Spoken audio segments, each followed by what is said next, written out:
इस बार का महाशिवरात्रि बदल सकता है आपका और आपका बच्चा का भाग्य। जी हाँ, आपने सही सुना। इस बार का जो महाशिवरात्रि पर्व है, इस पर्व में कुछ ऐसी खास बात है जिसको अपने व्यवहार में अपनाने से आपका और आपका बच्चा का जो भाग्य है वो सचमुच बदल सकता है। शायद आप सबको मालूम होगा कि भगवान शिव को भोलेनाथ कहा जाता है। क्यों भोलेनाथ कहा जाता है? क्योंकि भगवान शिव सिर्फ एक लोटे जल से भी बहुत खुश हो जाते हैं जब उनके भक्त उनके ऊपर अर्थात शिवलिंग के ऊपर सिर्फ एक लोटे जल, यदि जल की धारा जो है उसे अभिषेक कर देता है तो भगवान भोलेनाथ बहुत प्रसन्न हो जाते हैं। थोड़ी सी भक्ति से भगवान भोलेनाथ अपने भक्त के ऊपर अपने महिमा का बौछार करने लगते हैं। इसीलिए भगवान भोलेनाथ को भोलेनाथ कहा गया है। पौराणिक ग्रंथ में स्पष्ट लिखा गया है कि जो भी व्यक्ति अपने जीवन में पूरे वर्ष कभी भी कोई भी व्रत न किया हो, न कभी उपवास रखता हो, वो व्यक्ति महाशिवरात्रि के दिन यदि उपवास रखकर श्रद्धा भक्ति पूर्वक यदि पूजा करता है तो पूरे वर्ष का फल उस व्यक्ति को प्राप्त होता है। अतः महाशिवरात्रि पर्व का महापर्व माना जाता है। महाशिवरात्रि देखा जाए तो शिव की उत्पत्ति की रात मानी जाती है और इसी दिन भगवान शिव गृहस्थ आश्रम में भी प्रवेश किए थे। इसी दिन भगवान शिव का विवाह भी हुआ था। अतः इस रात्रि को कालरात्रि, मोहरात्रि, सुखरात्रि और शिवरात्रि भी कहा जाता है। अतः इस शिवरात्रि को ही एक दिन पूर्ण श्रद्धा और भक्ति से चारों प्रहर का यदि पूजा कर लिया जाए तो व्यक्ति को सर्व मनोकामना जो है सिद्ध हो जाता है। अब हमें करना क्या है? इस महाशिवरात्रि के दिन हमें करना क्या है, मैं आपको बता रहा हूं। कुछ टोटके हैं, इसको हमें अपने व्यवहार में लाना है। जिन भाइयों को, जिन बहनों को या जिन माता पिताओं को, जिन भाइयों और बहनों के अपने जीवन में तरक्की करना हो, कोई काम में अड़चन हो, कोई काम रुकी हुई हो, या उनके अपने पेशा में, अपने व्यवसाय में उन्नति लाना हो, तब, या किसी माता पिता के बच्चा को यदि पढ़ाई में मन न लगता हो या उन्हें कोई समस्या हो, उन सब के लिए थोड़ी बहुत टोटके हैं जो मैं आपको बताना चाहता हूं। पहली टोटका मैं बताने जा रहा हूं, यदि किसी बच्चे को यदि पढ़ाई में मन न लगता हो व उसका मन पढ़ाई में एक चित्त न होता हो तो महाशिवरात्रि के दिन मैं उन माता और बहनों से, उन भाइयों से कहना चाहूंगा कि यदि आपके बच्चे की यदि पढ़ाई में कोई समस्या है, कोई बाधाएं हैं, कोई अड़चन है, तो महाशिवरात्रि के दिन यदि संभव है अपने आपके घर में ही यदि पारद लिंग है तो, या फिर ना हो सके तो आपने घर में भी आप गीली मिट्टी से शिवलिंग स्थापित कर ले या गेहूं के आटे के भी शिवलिंग बना ले।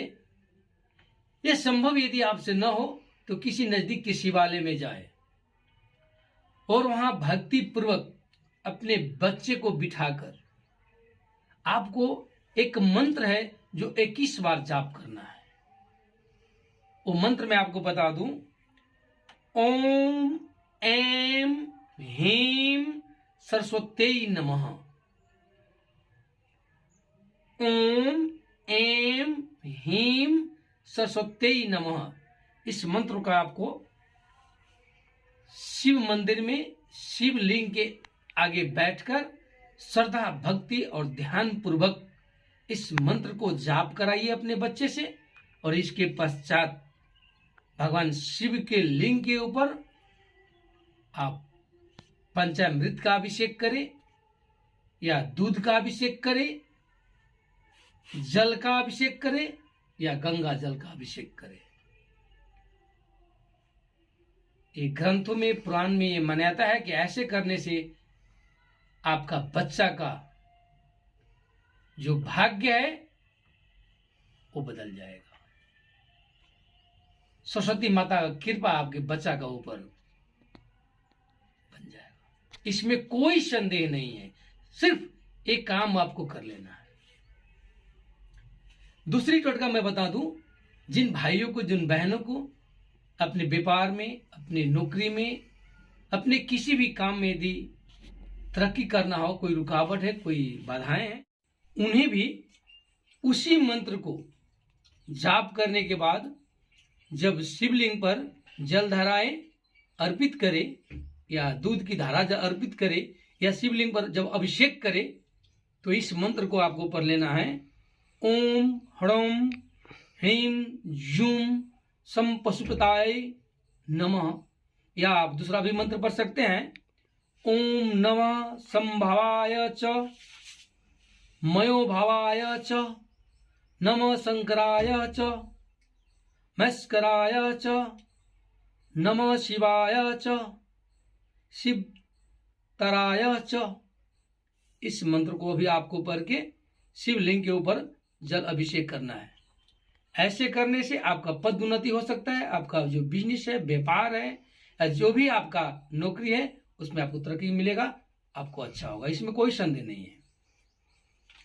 तीसरी बात मैं आपको ये बता दूं कि महाशिवरात्रि के दिन यदि आप गरीब को भोजन कराते हैं, किसी भी गरीब को, दरिद्र को, असहाय को यदि आप भोजन कराते हैं या दान करते हैं, तो आपके घर में कभी भी अन्न का कमी नहीं होगा, अन्न का भंडार बढ़ेगा।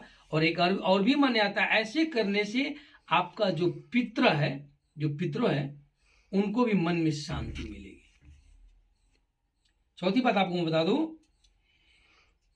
महाशिवरात्रि के दिन पारद शिवलिंग अर्थात पाड़ा से बना हुआ, इसे मरकरी हम कहते हैं, उससे बना हुआ शिवलिंग यदि आप अपने घर में स्थापित कर लें और उस शिवलिंग को आप प्रतिदिन अपने घर में पूजा करें, तो एक बात सदैव याद रखिएगा, आपका जो सर्व मनोकामना होगा सिद्ध हो जाएगा, पूरा हो जाएगा।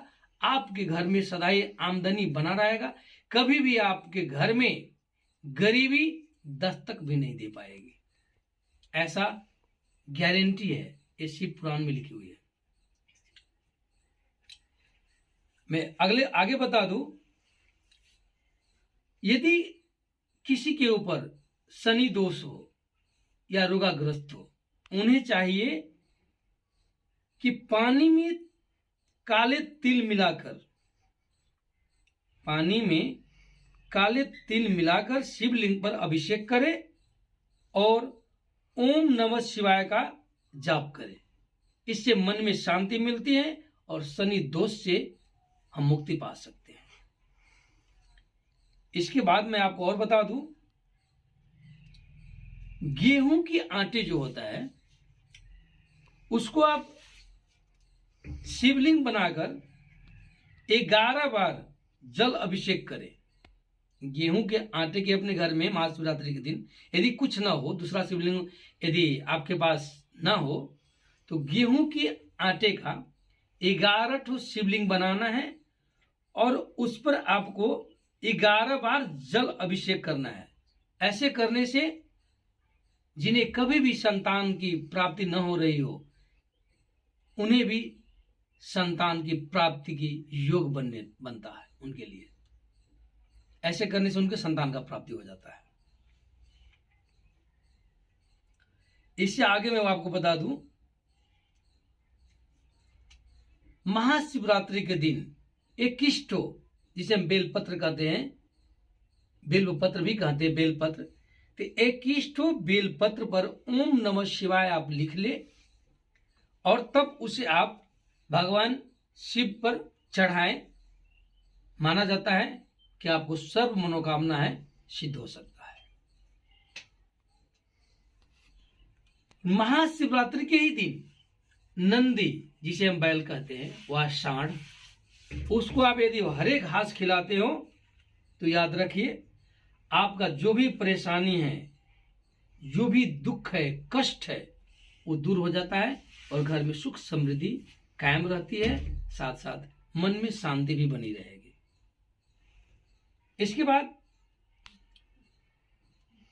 तिल और जौ एक साथ शिवलिंग पर अर्पित करने से हमारे सभी पापों को नाश हो जाता है और सुख समृद्धि कायम होती है।